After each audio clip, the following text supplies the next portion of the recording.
Nå skal jeg gi ordet straks videre til Hans-Viggo Kristiansen. Han sosialantropolog og førsteamanuensis ved Institutt for sosialfag ved Oslo Met.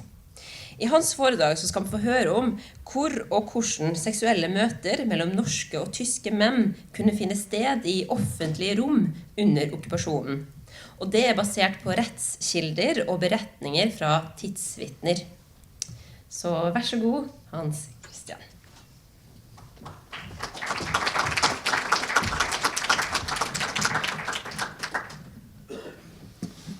Tusen takk for invitasjon, og tusen takk for hyggelig intro. Skal vi se. Jeg skal ikke si så mye om meg selv. Jeg heter jo som sagt Hans-Viggo Kristiansen og har jobbet med forskning om skeiv historie og skeives levekår siden sånn rundt siste halvdel av 1990-tallet i hvert fall. Og sammen med Maria Fritzsche, så har jeg, som dessverre ikke kunne være her i dag, så har jeg skrevet den ene artikkelen som jeg har tatt med her, som heter da «Det var meget spennende og meget farlig. Seksuelle møter mellom norske og tyske menn under andre verdenskrig». Og det er den jeg skal si litt om her i dag da. Og jeg skal bare ta for meg en avgrenset del egentlig av det som står i artikkelen. Og jeg har egentlig tenkt at Maria skulle si en del om de andre delene av det, som gikk utover dette med det offentlige rom. Da. Men jeg skal prøve å si litt om dette da. Og for å si litt om bakgrunnen, så kom jeg bort til den tematikken allerede når jeg gjorde livsfortellingsintervjuer med eldre skeive menn på rundt årtusenskiftet, på slutten av 1990-tallet og begynnelsen av 2000-tallet, i forbindelse med doktorgradsarbeidet mitt. Og der gjorde jeg grundig og ofte gjentatt livshistorieintervju med 23 menn som var født da, de var født mellom 1918 og 1940. Men de fleste av dem var da i 70-åra på den tiden, på 1990 rundt der, eller 1999 da, og 2000. Og jeg ble også kjent med en rekke andre menn som ikke gjorde formelle intervju med, men som jeg hadde samtale med da, under feltarbeidet. Og hensikten da var egentlig ikke å kartlegge dette med hva som skjedde under den tyske okkupasjonen, men 6 av de intervjupersonene som jeg møtte fortalte på eget initiativ da, om relasjoner og forbindelse med tyske soldater og under okkupasjonen. Og det sitatet som i titlen, da, det var meget spennende og meget farlig, fra et av disse intervjuene, utdrag fra et av disse intervjuene. Jeg skal si litt om kildetypene våre. Vi har brukt 2 kildetyper her som allerede ble nevnt. Og det ene jo det som disse beretningene fra tidsvitner. Det andre var disse veldig, veldig viktige arkivmaterialer da, som Camilla og Maria særlig har frambrakt om straffesaker. Så i denne artikkelen så baserer vi oss også på 21 straffesaker, hvor totalt 33 menn ble tiltalt. Og av disse var 24 nordmenn, 7 tyskere og en franskmann og en danske da, som begge arbeidet for Wehrmacht. Og den inngangen som vi har hatt, det var på mange måter å se på hvor seksuelle relasjoner mellom norske og tyske menn fant sted. At vi hadde et sånn stedsperspektiv på det. Og det innebærer at vi har vært opptatt av kontaktflatene på en måte, og møtestedene og skjulestedene på en måte, hvor seksuelle møter mellom, og alltid også kjærlighetsforhold da, mellom norske og tyske menn kunne utspille seg.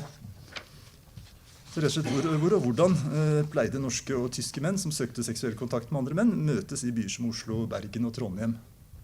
Og det viste seg også at det var materiale fra andre norske byer enn disse. Vi så også på hvordan endringer i byrommet som følge av okkupasjonen skapte nye muligheter og begrensninger for menn som søkte seksuell kontakt med andre menn. Så i tillegg til dette stedsperspektiv så har vi også hatt et slags sånn hverdagslivsperspektiv på dette. Og Siri Lindstad var vel inne på dette med at mye av det som man vet kanskje om skeive i fortiden har litt sånn øvre middelklasse, overklasseperspektiv, at det mye kulturpersonligheter og sånt da. Men jeg tenker at mye av verdien med disse kildene som vi har brukt, da, både beretningene fra livsvitner og også disse arkivsakene, at der får man et mye mer perspektiv nedenfra. Det mye arbeiderklassefolk, rett og slett, som man også synliggjøres da gjennom disse kildene.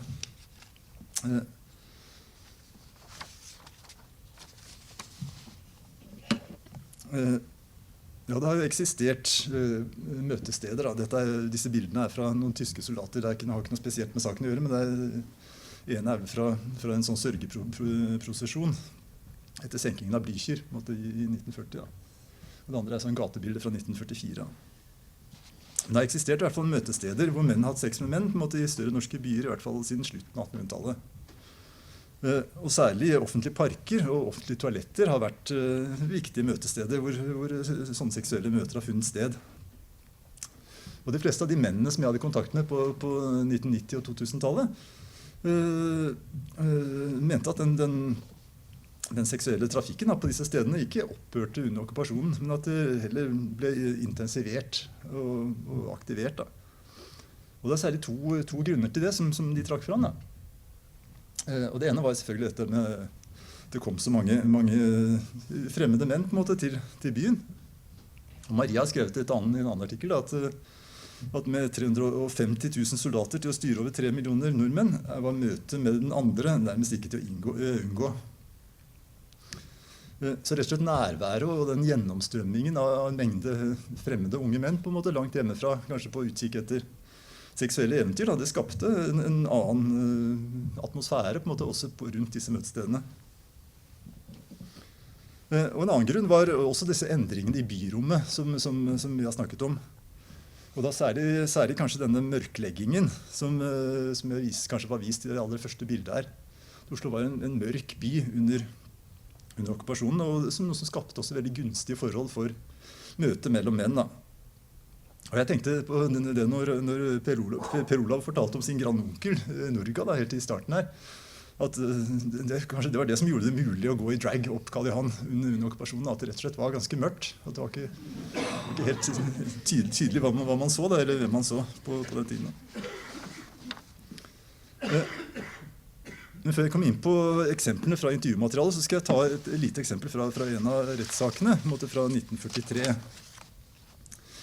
Og den illustrerer på en måte både hva som fortsatte som før, på en måte, og hva som endret seg under okkupasjonen. Da.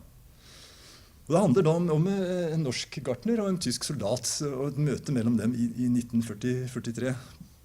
Og den fortellingen begynner her da, på dette pissoaret som lå på Stortorget i Oslo. Og ja, dere ser sikkert det som nå er glassmagasinet som ligger rett i bakgrunnen der, hvis dere kjenner igjen bildet. Og det som skjedde da, var at denne gartneren da, som var på besøk i Oslo, han var egentlig fra en annen by i nærheten av Oslo, men han var på besøk i Oslo, så sto han da og observerte rundt dette toalettet en kveld og så en tysk soldat som gikk inn på dette pissoaret. Og ikke bare én gang, men han kom ut igjen og gikk inn en gang til. Og den andre gangen så fulgte gartneren etter han og stilte seg ved siden av han. Og ja, saken sier ikke hva de gjorde da, akkurat der og da, men i hvert fall så sa han kom og ville at han skulle følge etter han. Og da gikk det videre hit da, til denne muren, mot den Deichmansmuren som det er blitt kalt, som var et pissoar som lå inni denne muren foran det gamle Deichmanske bibliotek da, på Arne Garbords plass. Nå er det jo bare et stort hull der, så det er en sånn gravehull, så det er ikke så lett å se akkurat i dag hvordan det ser ut, men sånn var det i hvert fall den gangen da. Her er litt sånn nærbilde. Hvis du ser den døren der, så var det inngangen til dette pissoaret som lå inni en mur. Og jeg ser liksom at de gikk dit, da, på en måte, den ene litt foran den andre, på en måte, og kanskje stoppet litt og kikket på hverandre underveis, men i hvert fall så kom de fram dit. Da. Og når de kom dit, så i mørket inne på toalettet der, så var det helt mørkt, fortalte gartneren da, under avhøret. Og de kneppet opp buksene og begynte å onanere hverandre. Men akkurat når de hadde ikke mer enn akkurat kommet i gang med det, så plutselig så ble rommet opplyst av en lommelykt. Da, og en sersjant fra det tyske militærpolitiet spurte dem brysk hva de drev med, og arresterte deretter begge to, og tok dem med til Møllergata vel først. Og det framgår også, det er også litt viktig å si at det framgår av vitnemålet til denne militærpolitisoldaten, at han bare var der tilfeldigvis. Han hadde vært på byen og skulle innom og tisse rett og slett da, på pissoaret der, og lyste opp for å finne veien. Så det var ikke noe oppsøkende virksomhet på en måte fra det tyske militærpolitiet på den tiden. I hvert fall ikke dette eksempelet. Og jeg tenker at det interessant, fordi at det både viser en slags sånn transnasjonal kunnskap om betydningen av pissoarer som møtesteder for seksuell kontakt mellom menn. Og selv om den 27-årige soldaten i avhøret nektet og har visst noen forbindelse mellom pissoarer og seksuelle møter mellom menn, så tyder handlingen hans på utenfor dette pissoaret på Stortorget særlig, på det motsatte. Og at det også viser en slags kontinuitet til førkrigstidens praksis. Var det også veldig interessant i dette innlegget som Camilla hadde nettopp, på en måte om denne gartneren. Derfor fikk dere høre litt mer hvordan det gikk med han senere, på en måte, at han da fikk en ganske kort straff. Den soldaten vet vi ikke egentlig hva skjedde, men han ble sendt tilbake til troppen sin, står det at han ble sendt tilbake. Så det vet ikke riktig hvordan det gikk med han. At tilstedeværelse av tyske soldater økte sjansene for korte og anonyme seksuelle kontakter, ble også fremhevet av noen av tidsvitene. Og et av dem da Willy L., som var da en ung mann, i tenårene, fortsatt i tenårene da okkupasjonen tok slutt, i 1945. Og Willy forteller at han foretrukk eldre menn, som han blant annet kom i kontakt med på den såkalte tilhengeren på trikken i Oslo. Han forteller at han stod lent inntil gelenderet på tilhengeren i korte bukser. Da kunne han plutselig kjenne en hånd inntil seg. Og da sa han at da hadde du liksom plutselig en på kroken.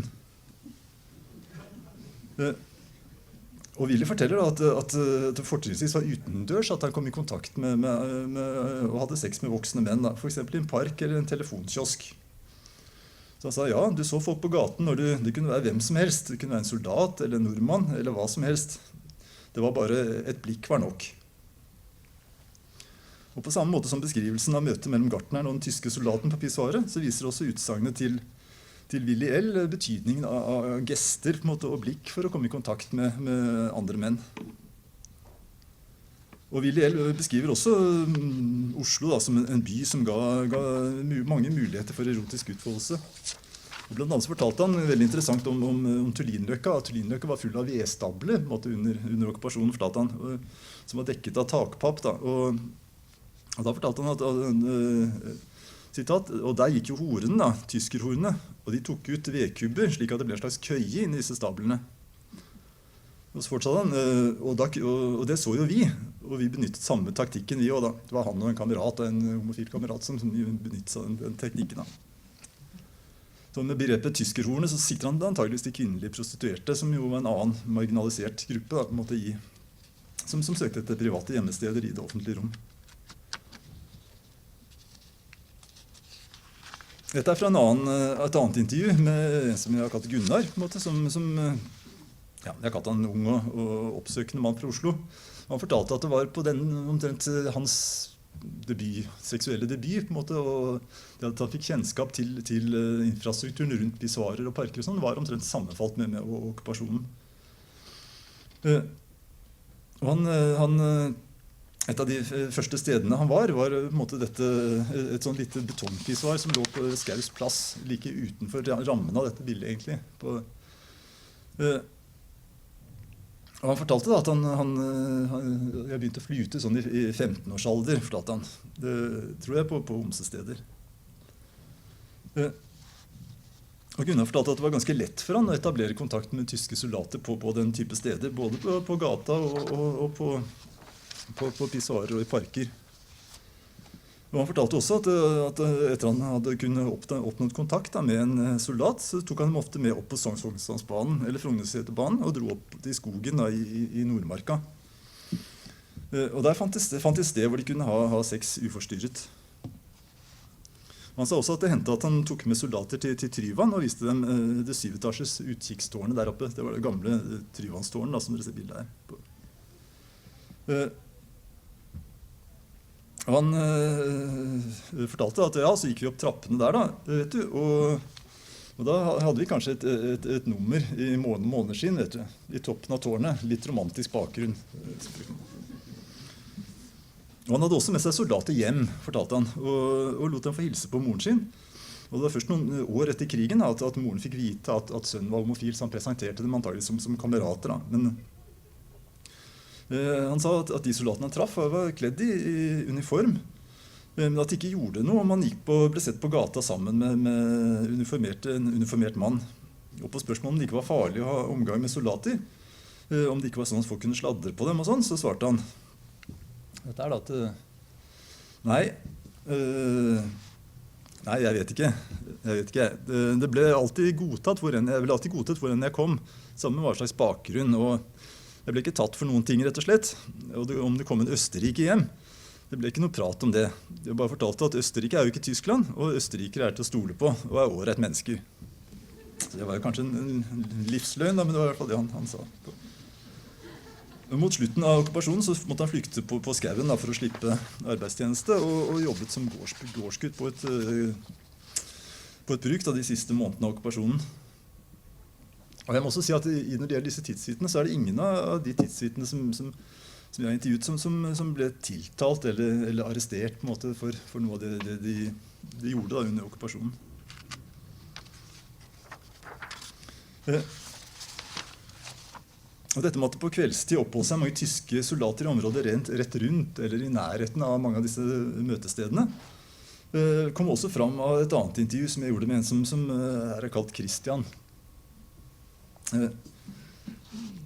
Og dette bildet da fra Universitetsgata, på en måte. Det jo Löwenbräu, den tyske ølhallen som ble etablert på et sted som etterkrigstiden kalles Humla, på en måte. Så som var et viktig sted for, jeg tror det ble også nevnt i det som ble vist nå fra Ringdals bok, og som omtaler det sted hvor det gikk mange av disse tyske jentene og sånne ting, og så hang på Löwenbräu da.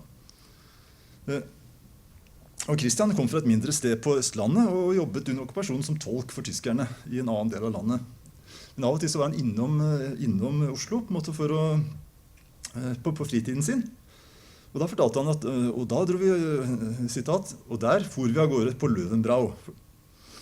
Det var festlig. Tyskerne hadde gjort ølal av det. Skal du noe sted, så det klart det stemning der, vet du. Og restaurant Löwenbräu, lå som sagt her i Universitetsgata 26 da. Og denne ølhallen, etter tysk mønster, var et møtested som også enkelte homoseksuelle frekventerte under okkupasjonsårene. Og ifølge Christian så var det også et slags trekkplaster for homoseksuelle menn som søkte kontakt med tyske soldater. Han fortalte da at Gud, der var det mye under krigen. Der gikk vi og fikk seg gutter. Tyskerne hadde jo den het Löwenbräu. Der var det smekkfullt hver kveld med unge soldater og sånn. Men der måtte du passe deg litt, altså. Så det var kanskje farligere, på mange måter litt skumlere å etablere kontakt på et sånt sted, hvor det var mange, enn på disse pissoarene og i parkene. Til slutt har jeg også det ble jo mye Oslo her, men jeg har tatt med et eksempel også fra Trondheim. For også i byer som Trondheim og Bergen, så har vi fortellinger om denne type møter da, i det offentlige rom. Og kontakt da, mellom norske og tyske menn. Som har sjekket hverandre opp da, i sånne type settinger. Og det fremgår også av rettsdokumenter fra den ene saken som jeg skal si litt om nå, som var da mot en 19-årig tysk marinekokk, da, Patricius, som i 1943 ble dømt av en tysk marinedomstol i Trondheim til en lang fengselsstraff sammen med en tysk sivilist og 5 nordmenn. Og jeg skal ikke si så mye om dommen og det som skjedde videre, men i hvert fall denne marinekokken hadde over en periode på 4-5 måneder møtt de andre mennene, flere av de andre mennene i parken i nærheten av Vår Frues kirke i Trondheim. Så det var et sted som i dommen beskrives som en kjent samlingsplass for homoseksuelle. Sammelplass der homoseksuellen. Så det var tydelig også tyskerne kjente til at dette var en kjent samlingsplass da. Og allerede i 1916 så omtalte en Trondheimsavis denne parken, også kalt Tordenskioldsparken, som et sted for stevnemøte mellom homoseksuelle. Dette var noe som Runa Jordan var så snill å gjøre oss oppmerksom på når vi jobbet med dette, og hadde funnet frem til denne avisartikkelen da, fra 1916. Men i hvert fall poenget er at dette var en lang tradisjon på en måte, for cruising da, på en måte, mellom menn naturligvis i denne parken i Trondheim. Og også da denne marinekokken oppsøkte parken i 1943, så lå den i et område som var sterkt preget av den tyske tilstedeværelsen. Rett ved denne parken så lå realskolen, hvor Festungs pionerstab hadde innkvartert sine soldater. Også den tidligere frimurlosjen, som ble gjort om til Deutsches Haus, som var da en sånn ølhall og kultursted da, for tyske soldater og sivile i Trondheim. Og konsertsal og sånne ting. Så denne parken fungerte på en måte som en viktig kontaktflate, da også fordi at mange tyske soldater og sivile da, passerte forbi deg på vei til og fra tjenesten eller til fritidsarrangementer.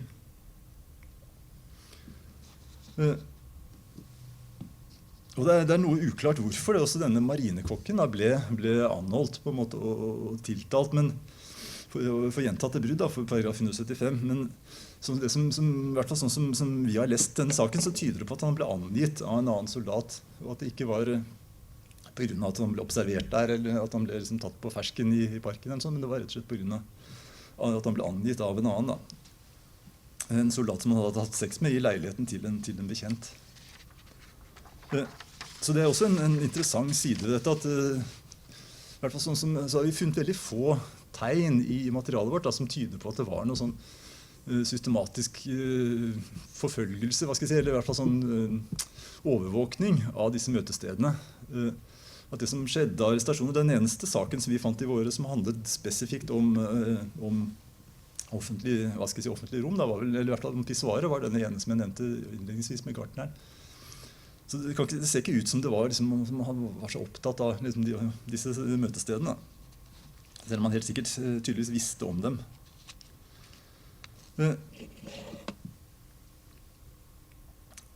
Hvis jeg skal si noe helt sånn generelt om møtene på en måte, og det som om disse møtestedene i det offentlige rommet på en måte, og sånn, så tenker jeg at kanskje at det meste ser ut som har foregått som før okkupasjonen på en måte, og akkurat når det gjelder denne delen av den siden ved sex mellom menn i det offentlige rom, så ser det ut til å ha vært mer kontinuitet enn brudd. Og at møtestedene og miljøene rundt møtestedene i noen grad ser ut til å ha blitt litt vitalisert under okkupasjonen på grunn av de tingene som jeg nevnte innledningsvis. Og som sagt så er det heller ikke noe, i hvert fall som jeg har sett i materialet, det kan vi også diskutere litt etterpå, som tyder på at det var noe sånn at tyske myndigheter gikk aktivt inn for å overvåke eller slå ned på det som skjedde på møtesteder som pissoarer og parker i norske byer. Og at de sakene om seksuelle møter som kom for retten, at det veldig ofte handlet om hva skal jeg si, sjekking som slår feil, for å si det litt på utgiftsmessig, at det var norske menn som forsøkte seg på tyske soldater og ble avvist på en måte, eller i hvert fall hvor den tyske soldaten anmeldte nordmannen. At det var ofte det som var foranledningen til at disse sakene kom opp.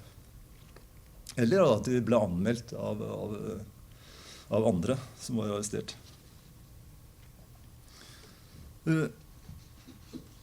Og et eksempel på det var jo fra